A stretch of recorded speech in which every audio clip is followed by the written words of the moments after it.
Hello guys, this is the fifth video on Java Swing components, and in this video we'll discuss on JComboBox.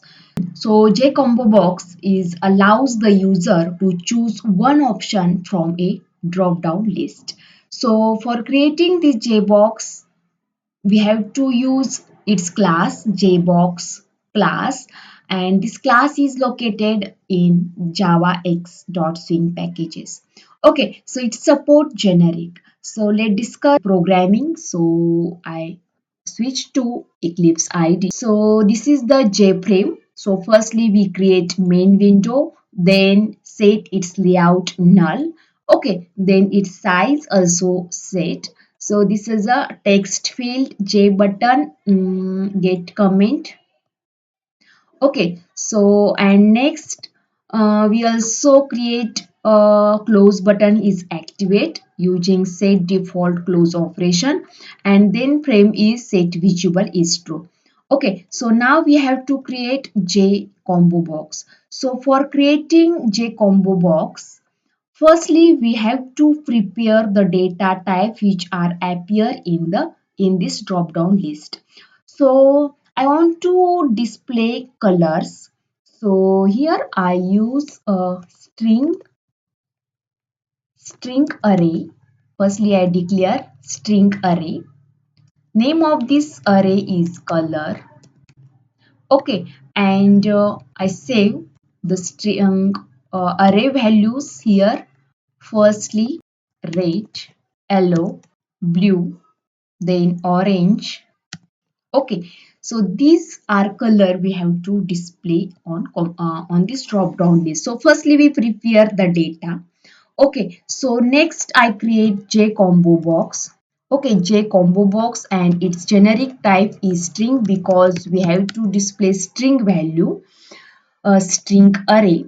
Okay, so I use the JComboBox name is combo box.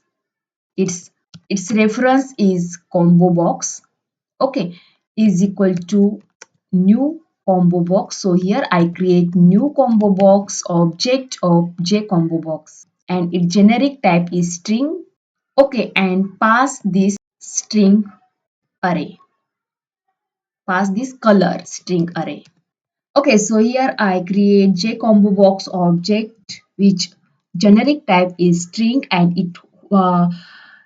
its generic type is string. That's why it's hold string array. And we also pass color is a string type array list. Okay, so next we have to set its size, set its bond. So combo box dot set bond, and give its parameter int x, y, its width and height. Okay, so its x value is 50, y value is also 50, width is I give here 100, and height is 25. Okay, so I set it bond, and then I add this combo box into JFrame. Okay, so also we can also add one more property like we can editable. Okay, we can editable this combo box. So I access this method set editable. Okay, first access and its value is true. That's why we can edit this drop down list. Okay, and then next I add this combo box into frame using add component, and add this combo into combo box. Okay, after selecting this value from drop down list, we can also display the selected value using action listener. So here action listener on combo box. So I access this action listener using this reference add action listener. Okay, action listener I use here uh, lambda expression. So press Ctrl space and select action this first option. Okay, and here I create a curly brace, and in this curly braces I write So here, using this combo box reference, I access get selected item using get selected item method, and it return item object, its object. Okay, it return its value. Okay, so our item is string type, so I hold this value into string data type. So here I declare string data. Okay, and we have to parse, we have to add cast to string, and then we have to display a selected item. So for this I use here j option pan dot show message access show message dialog, and select first.